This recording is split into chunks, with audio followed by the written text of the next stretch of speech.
Mesdames, Mesdemoiselles, Messieurs, bonjour à tous, je suis content de vous retrouver aujourd'hui, j'espère que tout le monde va bien. Grosse journée aujourd'hui parce qu'il y a du drama et il y en a beaucoup. Il y a des drames, des drames, des drames, des drames. Si vous aimez bien le cinéma, le théâtre, les embrouilles, les Marseillais à Miami, les Marseillais au Portugal ou ce que vous voulez, c'est tout à fait le sujet de la vidéo parce que je vais vous parler de 4 sujets. Et oh Dieu sait combien ils sont importants ces 4 sujets-là. C'est en premier lieu les prix. Parce que les prix, c'est les montagnes russes. Et bon, bah ça, on s'était quitté la dernière fois sur une phrase. Bah, on reviendra sur ce qui s'est dit parce qu'entre-temps, il y a eu beaucoup de news. Je vais vous parler de Coinbase qui a bloqué des comptes.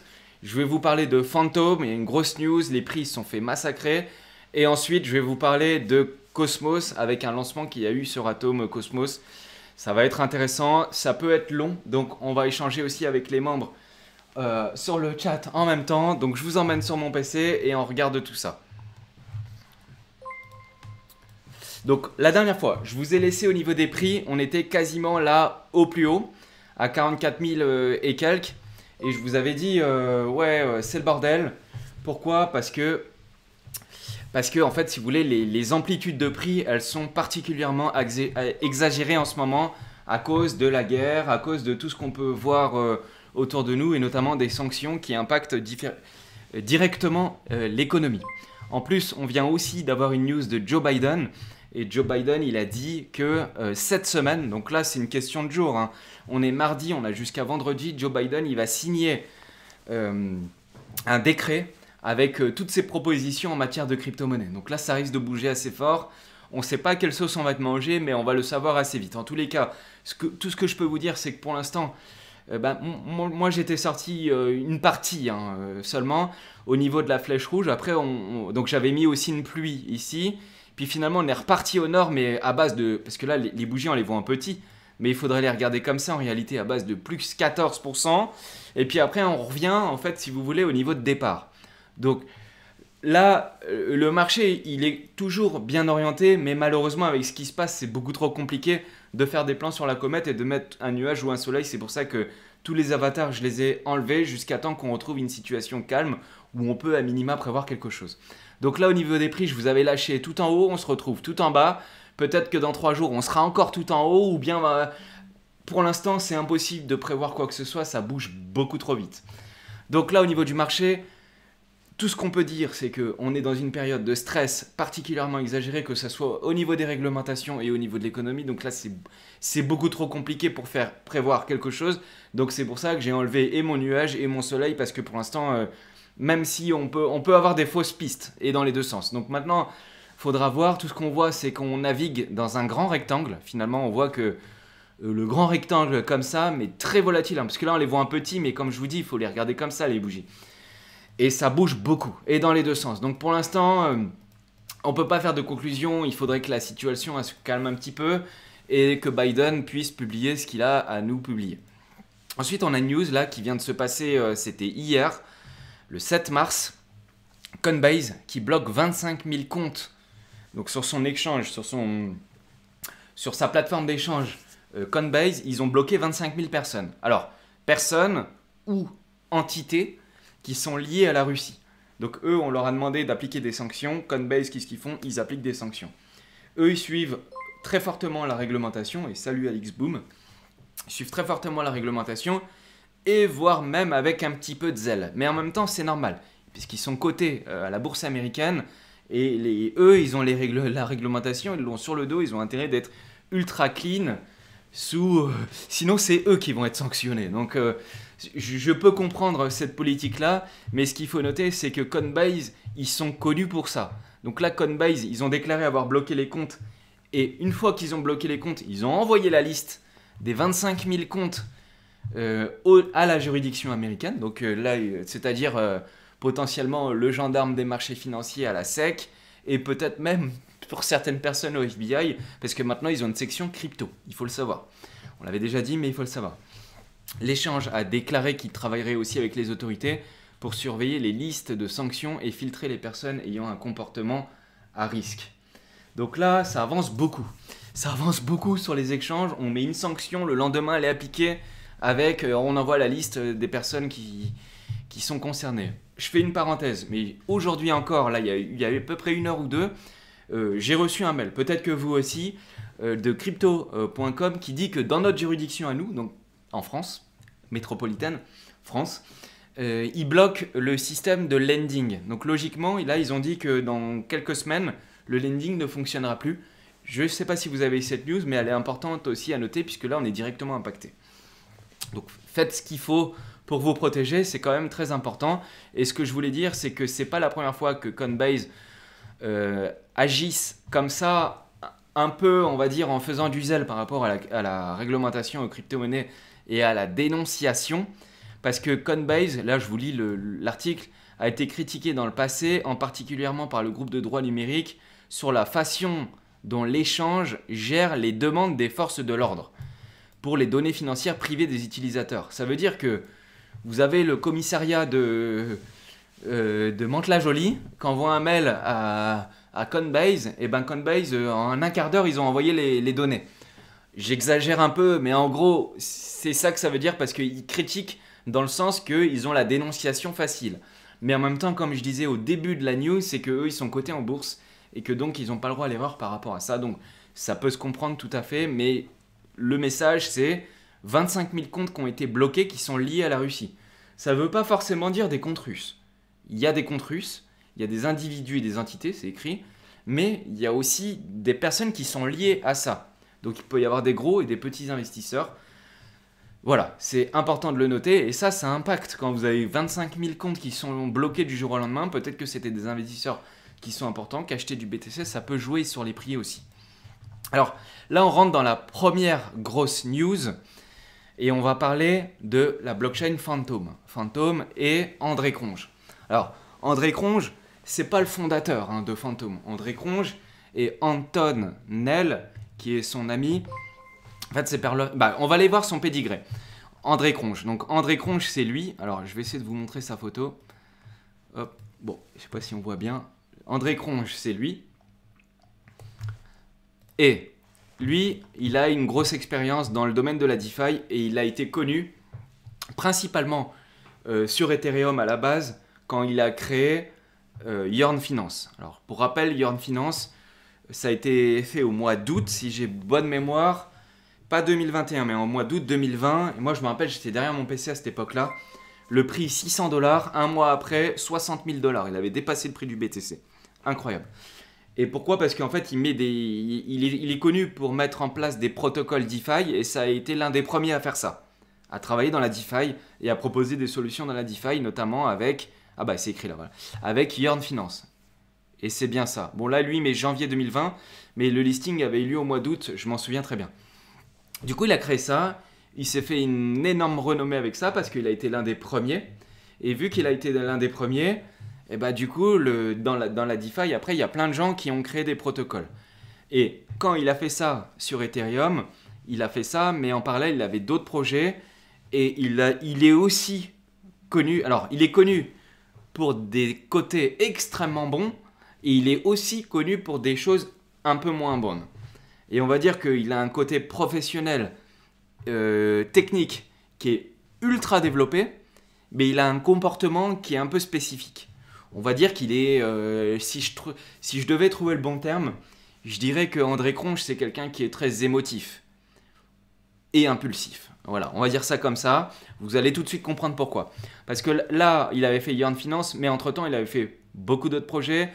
Pour ceux qui connaissent, il avait aussi, à un moment, il s'était rapproché de Cover, le protocole Cover. C'est un mécanisme d'assurance décentralisé sur la blockchain Ethereum. Et il allait mettre en plus Cover sur son protocole Yearn Finance. Et puis, du jour au lendemain, en fait, on ne sait pas ce qui s'est passé, mais de toute façon, on ne saura jamais ce qui se passe vraiment. Mais en gros, si j'ai bien compris, il s'est fâché avec la personne avec qui il bossait. Du jour au lendemain, il a claqué la porte, il leur a dit « Démerdez-vous, j'arrête tout. Ok? Vous m'énervez, j'arrête. » C'est ça que je devrais vous dire à moi aussi de temps en temps. Ceci est du troll, bien entendu. Je suis très content de faire tout ça et je suis content des retours que j'ai aussi. Donc là, il a été connu pour ça dans le passé. Il avait beaucoup travaillé sur Ethereum. Donc Yearn Finance, Curve Finance, Y Trade Finance, Y Liquidity Finance, Y Leverage Finance, Keep 3R Finance. En fait, c'est lui, à la base, il y avait plein de projets qui se lançaient, y compris des scams dont le nom terminait par finance. Et du coup, encore aujourd'hui, le premier, ça a été Yearn, qui a été très connu, Yearn Finance. Et encore aujourd'hui, vous avez des projets qui finissent par finance. Bifrost Finance, Clover Finance. Et tout ça, ça vient de là, si vous voulez, pour la culture générale. Donc, c'est un grand monsieur, un grand technicien de la blockchain, et il travaille aussi sur Phantom depuis les débuts, depuis 2018. Pour rappel, Phantom, ça a été créé en 2018. Donc, il est là-bas depuis le début, et Phantom a émergé et a été propulsé depuis peu, notamment grâce à lui, André Cronje, et son ami, parce qu'on parle toujours de André Cronje, mais ils sont deux, hein, et Anton Nel. Et c'est deux personnes qui vivent en Afrique du Sud, et ces deux personnes-là, ils bossent de là-bas, etc.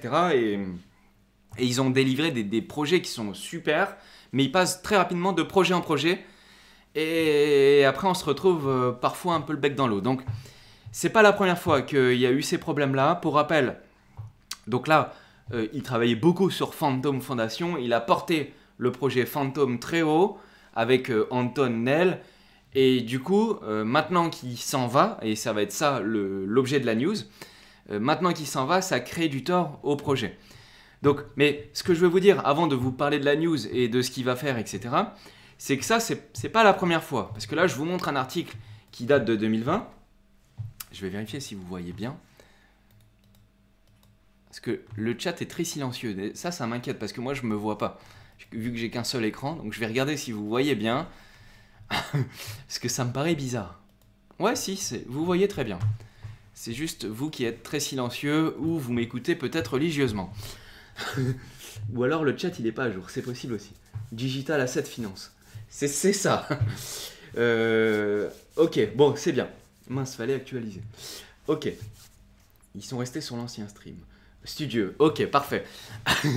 Donc là, je vous montre une news, et cette news-là, elle avait déjà eu lieu. C'est pas la première fois qu'il nous fait un excès de colère ou un excès d'engagement, on va dire ça comme ça. C'est que André Cronje, le 7 août, donc là, il y a une news à date du 7 août 2020. Donc août 2020, en plus, c'était au moment du lancement de Yearn Finance. Donc ça veut dire qu'il a aussi une psychologie quand même, il est assez fleur de peau, si on peut dire ça comme ça. Parce qu'il a lancé son projet au mois d'août, son projet il a fait un excellent succès incroyable. Et il nous dit, donc le même mois, il dit aux gens, écoutez, j'en ai marre, je suis fatigué et je suis sur le point de quitter la DeFi. Et il qualifie, et c'est ça qui est ouf, c'est qu'il qualifie la communauté de toxique. Ah, c'est pas moi qui le dis, hein, c'est l'article qui le dit. Et donc il dit voilà, j'en ai marre, etc. À chaque fois je suis critiqué et tout. Donc je suppose que j'étais naïf, heureusement c'était mieux maintenant. Enfin c'est des déclarations comme ça un peu rapides où il aurait pu mettre un peu d'eau dans son vin et au final il a sorti des choses qu'il aurait peut-être pas dû sortir. Et là dans le chat il y a Passa Karou qui me dit il lance plein de projets sans aller au bout, c'est la définition d'un hyperactif. On peut aussi utiliser ce qualificatif-là. Donc ça, c'était en 2020. Déjà en 2020, il en avait marre. Donc là, maintenant, c'est il y a 2 jours. Et il y a 2 jours, donc là, maintenant, entre 2020 et aujourd'hui, Yearn Finance, ça a eu un grand succès. Il est passé sur Ethereum, il a fait plein d'autres projets. Et là, il porte Phantom avec ses 2 mains. Il l'a emmené à des niveaux de valorisation et à des niveaux d'utilisation avec une communauté impressionnante, etc. C'est un grand architecte de la DeFi. Souvent, j'utilise cette expression-là, mais c'est clairement ça. C'est un grand monsieur. Donc là, il y a 2 jours, il annonce qu'il arrête la crypto et que c'est définitif. Alors, c'est pas lui, hein. C'est pas André Cronje qui l'a fait, parce qu'en fait, je vais vous expliquer ce que lui, il a fait, mais celui qui l'a dit, c'est Anton Nel. Et Anton Nel, il a balancé le tweet, et il dit, vous voyez, je vous montre le tweet, il dit « André et moi avons décidé de fermer le chapitre de la contribution à l'espace DeFi et crypto. Il y a environ 25 applications et services que nous résilions le 3 avril. » Donc le 3 avril, c'est dans 3 semaines. Alors, hop, je vais essayer de vous mettre la suite. Voilà. Les projets en question, c'est ceux-là. Donc Yearn Finance, The Keep 3R, Multichain, Chainly, Solidly, Brib. Et Après, il dit dans le troisième tweet, donc c'est un trade, hein, contrairement au précédent d'arrêt de rage, donc là il parle à l'article que je viens de vous montrer en 2020, donc c'est-à-dire le fameux rage kit. Quand il dit arrêt de rage, en fait c'est un rage kit, hein, comme dans les jeux vidéo. Si vous perdez une partie, vous cassez la manette contre le mur, comme mon petit frère, dédicace à mon petit frère. Il a pété le mur. et il rage kit, il éteint la console, quoi. Bah en gros, c'est ça qui se passe. Donc là, il a dit, contrairement à ce qui s'était passé la dernière fois, en faisant référence à l'article que je viens de vous montrer avant, comme ça vous avez la chronologie, il dit là, c'est pas une réaction instinctive de la haine qu'on a reçue suite à la sortie d'un projet. Parce que souvent, ils sont attaqués, souvent ils disent ouais, scam, etc. Bah c'est énervant au bout d'un moment. Alors même moi, déjà, à ma petite échelle, j'ai très peu de personnes et des fois, c'est un petit peu fatigant. Bah là, je vois qu'à grande échelle, pour eux, ça doit être très difficile et surtout qu'ils ont du mal à gérer ça d'après ce que je comprends. Donc là, il dit voilà, maintenant, ça fait longtemps qu'on y pense et merci à tous ceux qui nous ont soutenus ces 3 dernières années et tout ça. Et là, il y a un gars dans les commentaires, alors je sais plus où il est, qui a répondu ouais, mais attendez, si ça fait longtemps que vous pensez à quitter le navire, pourquoi est-ce que vous lancez une application encore il y a 2 semaines? Et c'est vrai, et du coup l'application qui vient juste de lancer il y a 2 semaines, je crois que c'est la dernière, c'est peut-être celle-là, la bribe, enfin je sais plus c'est laquelle, mais du coup c'est la dernière, celle qui s'est été lancée il y a 2 semaines, il s'est mangé au moins 65% au moment où il y a eu l'annonce. Donc ça c'est quand même assez tendu, c'est quand même assez grave, on n'aime pas voir des choses comme ça, parce que ça fait chier, etc. Alors, si vous avez des fonds, que ça soit sur Yearn Finance, sur Keep3R, Multichain, Chainlist, etc., les fonds, ils sont en sécurité, si vous voulez. Sauf que, attention quand même, parce que vu qu'il y a des grosses variations, vous pouvez prendre des pertes. Et si vous êtes impacté sur les prix, si vous êtes en stablecoin, ça va, mais si vous êtes impacté sur la volatilité des prix de certains tokens comme le Yearn ou autres, bah là, vous pouvez vous prendre des grosses claques. Ce que je veux vous dire, c'est que quand ils disent qu'ils vont arrêter les services, c'est-à-dire quand ils disent ils vont arrêter les services, c'est-à-dire 25 applications vont se terminer le 3 avril 2022. Donc c'est dans 3 semaines. Mais en réalité, ils ne peuvent pas arrêter l'application. Ce qu'ils vont arrêter, c'est l'interface pour vous connecter à l'application, à la blockchain. Donc s'il n'y a personne derrière qui vient refaire l'application, qui vient se connecter à la blockchain, vous ne pourrez plus accéder à vos fonds. Par contre, si quelqu'un vient juste créer une application pour se connecter à la blockchain et récupérer vos fonds, là, vous pourrez le faire. Okay, donc, les fonds, ils sont sur la blockchain. La blockchain, c'est un réseau qui est décentralisé. Donc, par rapport à la blockchain, vous risquez rien. Par contre, s'il n'y a plus d'application pour vous connecter à la blockchain, là, vous êtes comme des idiots, si on peut dire. Donc, si vous avez des fonds, faites gaffe. Si vous avez perdu pas grand-chose, ben, vous pouvez sortir. Et peut-être que si vous voulez continuer, peut-être que quelqu'un va mettre en place une application d'ici là. Il prévoit un petit peu, un mois à l'avance. Mais je trouve quand même, on en parlera après des avis qu'on peut avoir sur ces news-là. Mais pour l'instant, je vous fais juste les news sans donner d'avis. Et après, si vous voulez, on donnera un avis et on pourra en parler ensemble dans le chat. Je vois qu'il y a pas mal de réactions. Donc on fait ça après. Et donc du coup, là, ils disent qu'ils vont quitter la crypto et tout. Donc moi, j'ai enquêté un petit peu. Donc là, moi, je vous ai fait déjà toute la chronologie de ce qui s'est passé. J'ai enquêté un petit peu. Et en fait, je crois savoir pourquoi... qu'est-ce qui l'a fait quelle est la goutte d'eau qui a fait déborder le vase, si on peut dire. Souvenez-vous, je vous avais fait un live à l'époque où il y avait eu un scammer qui s'appelle Saifu, S-I-F-U. Et en fait, c'est un ancien scammer qui a travaillé dans une plateforme d'échange. Il s'était tiré avec plus d'une dizaine de millions de dollars, un truc comme ça, enfin une somme phénoménale. Et ce gars-là, Saifu, il bossait avec un gars qui s'appelait Daniele. Souvenez-vous, je vous en avais parlé. Et en fait, Daniele, ce gars-là, donc, alors je vais vous le montrer, je l'ai retrouvé. Daniele, c'est le gars à gauche et André Conche, c'est le gars à droite. Et en fait, ils collaborent ensemble, les deux. Donc ça, c'est depuis le mois de janvier. Et Daniele Segastali, donc le gars de Wonderland, où il y avait le scammer et que, en fait, Daniele, alors je vous la refais courte, hein, mais Daniele, il était au courant qu'il y avait un scammer et finalement, il a voulu lui donner sa chance. Et en fait, quand tout le monde s'est aperçu que c'était un scammer, là, il a avoué que c'était un scammer. Enfin, vous voyez le truc. Et du coup, André Cronge, lui, si vous voulez, il n'a jamais scammé personne, bien que ses réactions, elles ont des conséquences directes sur le prix des projets, comme on vient de voir sur Phantom, qui s'est mangé un moins 18%, un truc comme ça, à la minute où il y a eu la news. Il y a Damairo qui me dit, je m'en souviens bien, bon, c'est parfait. Et en fait, du coup, André Cronge, lui, c'est pas un scammer. Daniele non plus d'ailleurs, hein, mais c'est les personnes avec qui Daniele travaillait, c'était lui qui était un ancien scammer. Donc en fait le truc c'est que eux deux ils travaillent ensemble sur un projet et vu que lui il a forcément joui entre guillemets ou plutôt été impacté par son associé qui lui était un ancien scammer, et bah, la communauté ils ont pointé ça du doigt et tout et je pense que ça a aussi énervé André Cronje. Alors ça ce que je suis en train de vous dire ça c'est que des suppositions. En réalité on ne saura jamais pourquoi, qu'est-ce qui l'a particulièrement fâché, parce qu'il dit que c'est un ras-le-bol et que ça faisait déjà un moment, etc. On ne saura jamais vraiment pourquoi, mais après avoir enquêté, je pense que c'est aussi lié à ça, parce que du coup, depuis ce temps-là, bah, indirectement, ça entache sa crédibilité et le nom du gars. Et peut-être que s'il est un peu, comme on avait dit au début de la présentation, enfin, au début de la news, qu'il était un peu à fleur de peau, impulsif et hyperactif, comme quelqu'un me le disait dans le chat, et ben peut-être qu'il s'est monté un peu le crâne et tout. Il a dit bon vas-y, de toute façon la communauté crypto à chaque fois il y a des problèmes. Je monte des projets DeFi qui fonctionnent bien. À chaque fois entre guillemets on me pisse dessus. Alors, il a peut-être dû réagir comme ça. Il a dit bon bah démerdez-vous, moi j'arrête tout. Je pense que dans sa tête c'est comme ça qu'il a vu le truc. Et du coup il a fait son annonce et il a quitté. Donc il annonce qu'il arrête carrément la crypto. Il quitte la DeFi, il quitte les projets. Et les projets mettront un terme, comme je vous ai dit, le 3 avril 2022. Sauf que il travaille donc chez Phantom, enfin il travaillait chez Phantom, mais c'est pas le fondateur de Phantom. C'est juste une personnalité qui est très importante sur la blockchain Phantom.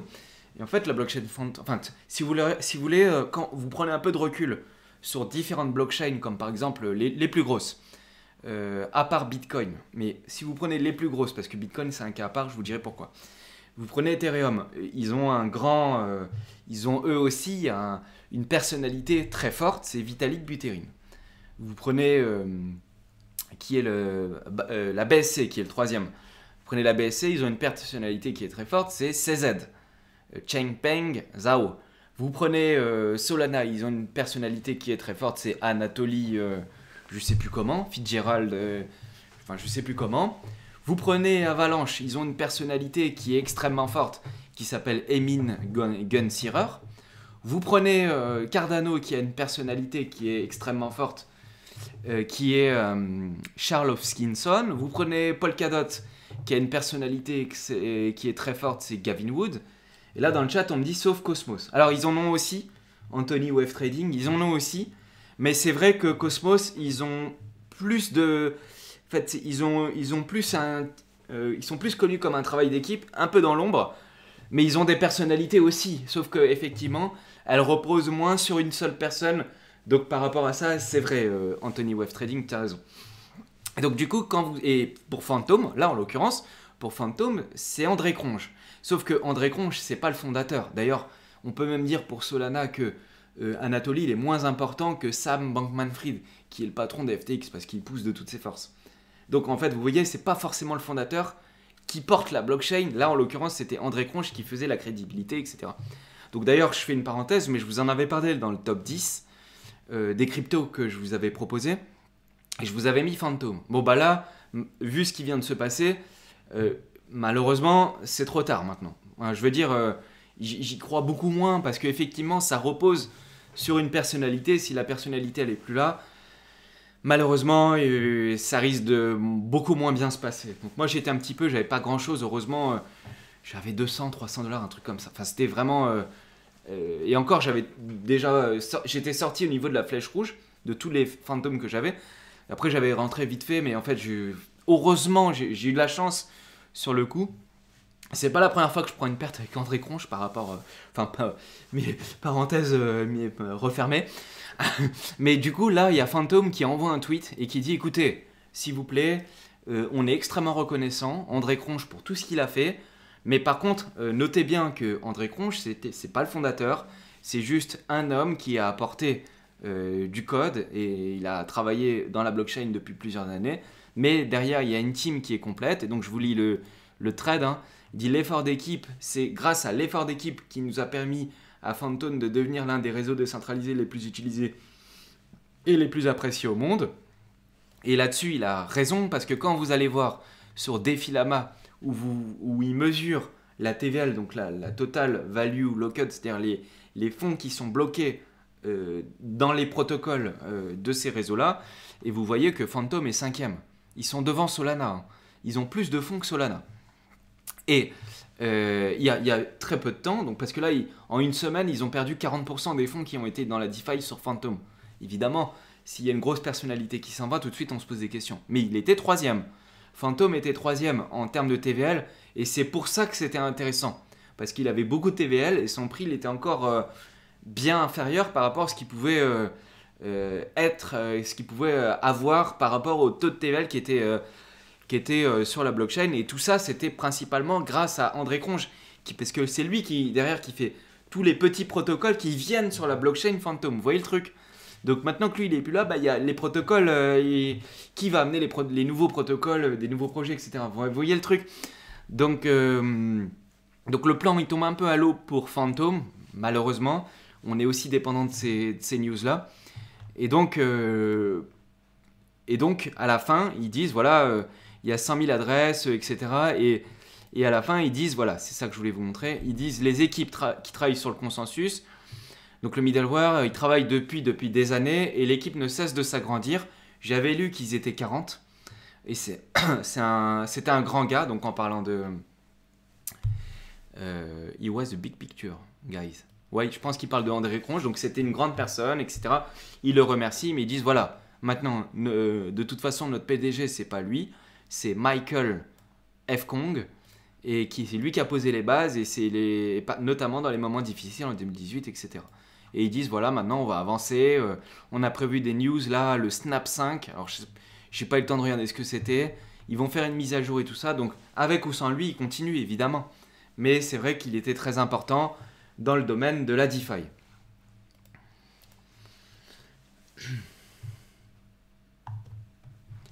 Voilà, j'espère que ça vous a plu.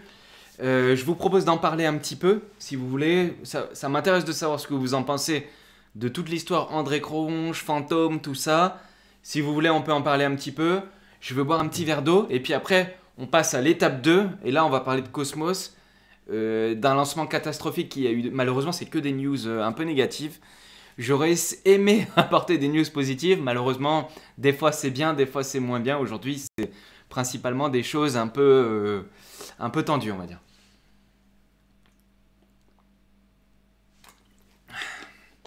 Phantom, ok, mais c'est du court terme, la news ça repartira. Peut-être que tu as raison, pas Sukaru. Phantom n'apporte pas de nouveauté par rapport aux autres Layer 1. C'est vrai aussi, mais ce qui était intéressant, c'était... Enfin, moi, de mon analyse, moi, ce qui m'intéressait sur cette blockchain-là, et c'est pour ça que je l'ai mis dans mon top 10, ce qui m'intéressait, c'était surtout les flux qui étaient sur le projet par rapport au potentiel qu'il pouvait y avoir au niveau du prix. Donc, pour être pricé, en fait, pour que le prix du FTM, tout simplement, hein, pour que ça soit un bon investissement, en fait, si tu veux. Mais pourquoi ça m'intéressait? Parce qu'il y avait des protocoles et parce que derrière il y avait André Cronje qui poussait la DeFi et tout. Malheureusement, je pense que ça va impacter les TVL. Alors là, il y a eu un moins 40% sur la TVL. Est-ce que les investisseurs vont revenir maintenant qu'André Cronje est parti? Et j'ai quand même le doute. Yo Nono, y a-t-il des petites vidéos prévues pour le suivi des projets Polkadot? Ouais, en fait, tu t'en fous de ce que je dis. C'est contradictoire de se dire décentralisé et de dépendre d'une personnalité. FTM ne sera grandi si ça repart. Effectivement. Et ça, c'est pour ça que je vous ai parlé aussi des autres blockchains. Parce que aussi, on voit que les personnalités, elles sont présentes dans toutes les grandes blockchains. Alors, à tort, parce que c'est quand même des blockchains qui sont décentralisées. Et on devrait être moins impacté par ce genre de news. Bon, il n'y a pas trop de commentaires par rapport à ça. Bon, faut pas que Gavin Wood se casse, sinon on va se faire ouvrir. Gold Rush. Écoute, si Gavin Wood se casse, non seulement on va se faire ouvrir, mais je pense que si lui il se casse, moi je risque de... Enfin, je vais voir... Attention, parce que Robert Habermeyer, il est quand même très chaud. Et d'ailleurs, il commence à communiquer de plus en plus, et je trouve que c'est bien ce qu'il fait. Et il est ultra chaud, mais c'est clairement Gavin Wood qui a la vision, qui a le truc et tout. Donc si Gavin Wood il se tire, bah, je pense que je me poserais même des questions moi si moi j'arrêterais pas de présenter ces projets-là. Honnêtement, je me poserais la question. Ça veut pas dire que je le ferais, mais je me poserais la question parce que Gavin Wood, c'est quand même, honnêtement, c'est quand même surtout grâce à lui que j'y crois beaucoup. Et je repose ma croyance sur un homme. On est d'accord, hein. C'est pas ça la décentralisation. Il crée une blockchain décentralisée. Mais après, on peut, si vous voulez, on peut aussi bifurquer le débat sur la décentralisation. Et ça, c'est quelque chose qui est très intéressant, de parler de la vraie décentralisation. Centralisé, décentralisé. C'est-à-dire, par exemple, qu'est-ce qui est décentralisé pour vous? Parce qu'en fait, il y a plusieurs types de décentralisation. Si vous voulez, vous pouvez avoir la blockchain qui est décentralisée, et toutes les blockchains par nature, si c'est une blockchain, par nature, elles sont décentralisées. Même s'il y a deux validateurs, c'est décentralisé. Même s'il y a deux validateurs. Vous voyez le truc? Après, c'est où est le curseur au niveau de la décentralisation et de la centralisation. Et est-ce qu'on juge une blockchain, est-ce qu'on juge la décentralisation d'une blockchain par le fait que les transactions soient décentralisées? Ça veut dire que ça ne soit pas un seul acteur qui valide les transactions. Est-ce que c'est ça la décentralisation pour vous? Ou est-ce que c'est la possession du token qui fait la décentralisation? De ce point de vue-là, et c'est-à-dire, est-ce qu'il y a une fondation, une société ou une association qui est derrière le projet et qui peut prendre toutes les décisions, bien que techniquement elles doivent être prises par un vote de gouvernance, mais en réalité, si on prend un peu de recul sur les blockchains contemporaines, quand je dis contemporaines, c'est Ethereum, les nouvelles, hein, Avalanche, tout ça, etc. Si on regarde le processus et notamment l'inflation des jetons, parce que tout part de l'inflation. En fait, quand vous avez une team, et de n'importe quel projet, hein, là je parle de toutes les blockchains, quand vous avez une team qui possède plus de 10 ou de 20% des jetons, ça veut dire qu'elle a les jetons sur la blockchain, et vu que l'inflation, c'est-à-dire l'inflation, c'est la libération de nouveaux jetons. Et donc peut-être que tous les jetons, c'est-à-dire peut-être que tout le total supply a été distribué, mais s'il y a une inflation, les jetons ils continuent d'être distribués à chaque bloc et tous les jours et tous les jours et tous les jours. Mais s'il y a une entité ou une personne individuelle qui détient plus de 10 ou de 20% du total des jetons, bah, in fine, elle détient aussi les droits de vote. Vous voyez, c'est comme pas. Finalement, on en revient finalement au concept des entreprises. Si vous avez Tesla, le patron de Tesla qui possède 20% des actions, bah, il peut avoir au minimum un droit de veto, enfin la minorité de blocage. Et en fait, honnêtement, qui a déjà voté? Je vous pose la question dans le chat, qui a déjà voté pour un vote de gouvernance sur une blockchain? Honnêtement, le grand public, déjà, c'est pas tout le monde qui met ses tokens en staking. Il y a la plupart des gens qui vont les laisser sur un exchange juste pour faire un x2, x3, x5 et chacun son objectif. Et après, ils revendent. C'est pour la passion, hein, comme on dit. Mais personne vote, si vous voulez. Donc, le projet qui détient 10 ou 20% des jetons, s'il met une motion de gouvernance, il veut que ça soit passé, ça passera. Parce que les jetons, c'est lui qui les a. Et plus le temps va passer, et plus il en aura encore plus. Parce que vu que, admettons que s'il a 20% des jetons, eh ben, toute l'inflation, en fait, lui il les stack, les jetons. Donc il a beaucoup de pouvoir. Il en récupérera chaque jour du pouvoir et à chaque bloc parce qu'il va récupérer des jetons. Et ça, c'est valable pour toutes les blockchains contemporaines, heureusement ou malheureusement. Donc en fait, la question que moi je vous pose, c'est où est-ce que vous placez le curseur au niveau de la décentralisation? Est-ce que la décentralisation, c'est juste de faire passer des transactions sur un réseau sur une blockchain qui est décentralisée? Donc là, de ce point de vue-là, toutes les blockchains sont décentralisées. Par contre, si vous allez un petit peu plus loin et vous montez le curseur au niveau de la décentralisation, et si vous montez beaucoup le curseur, à ce titre, dans ce cas-là, Ethereum, il y a la fondation Ethereum, ils ont beaucoup de jetons et ils peuvent faire des changements comme bon leur semble. Et c'est valable pour toutes les grosses blockchains, Solana, Avalanche et même Polkadot. Atom aussi, parce qu'ils ont beaucoup de jetons et parce que personne vote en réalité. Eux, ils proposent des motions et elles seront toujours acceptées. Si on monte le curseur de la décentralisation au maximum, si on est extrémiste dans la décentralisation. Après, c'est où est-ce que vous placez le curseur dans dans une blockchain qui est suffisamment décentralisée. C'est-à-dire que si vous jugez que le réseau il fonctionne bien, il y a plein de validateurs, du point de vue de la sécurité c'est décentralisé, etc. Vous voyez, ça dépend comment vous voyez les choses en réalité. Mais centralisé, décentralisé, en réalité ça veut tout et rien dire. Il faut préciser en quoi, où vous mettez le curseur quand vous parlez de décentralisé. Alchimiste Crypto, les projets décentralisés trop tôt, c'est moisi car les gros poissons achètent tous les tokens dans les DAO. Et ben voilà, Alchimiste Crypto, tu vois, ça revient à ce que je viens de dire. Les échanges qui sont centralisés et les smart contracts qui sont décentralisés. De ce point de vue-là, je suis d'accord avec toi, dans ce cas-là, toutes les blockchains sont décentralisées. De ce point de vue-là, de validation de la transaction. Par contre, et c'est pour ça que je vous avais dit que le Bitcoin, c'est une exception, parce que le Bitcoin, c'est la seule blockchain où là, vraiment, là, c'est mort. C'est ceux qui peuvent voter, si on peut dire, c'est les mineurs.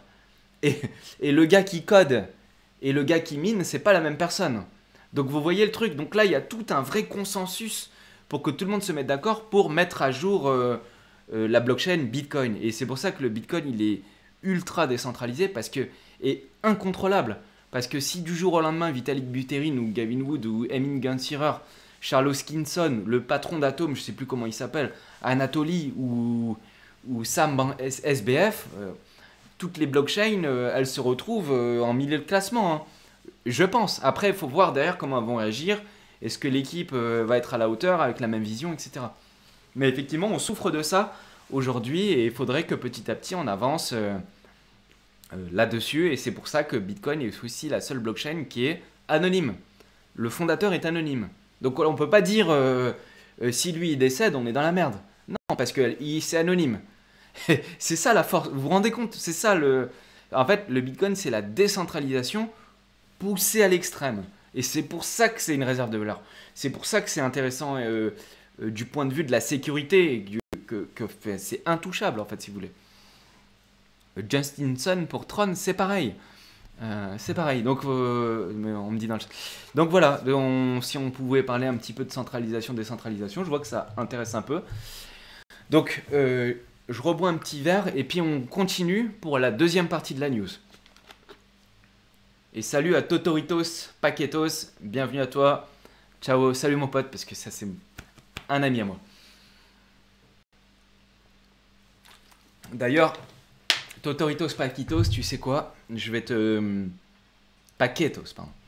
Paquetos, je vais te mettre un... Te voici VIP. Voilà, comme ça tu as un petit diamant devant ton pseudo. Welcome à toi, Totoritos Paquitos. Allez, bon, on continue. Je vous propose de continuer pour la deuxième partie. J'ai lancé le live, on était 50. Nous voici maintenant 153. Donc ça a l'air d'être intéressant ce que je dis. Alors, hop, je vous demande 2 secondes.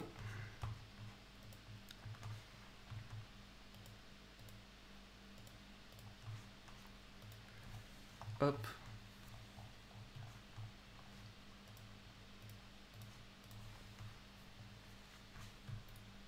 Hop. Je stack aussi Astar sur Astar Network. Et bah t'as bien raison de le faire. Parce qu'en plus c'est rentable. Exactement Nono. Duke 59. What? Exactement c'est Nono. J'ai pas compris là. On t'aime Nono. Bah merci beaucoup. Je trouve pas ce qui a été dit. Bon, c'est pas grave. Alors,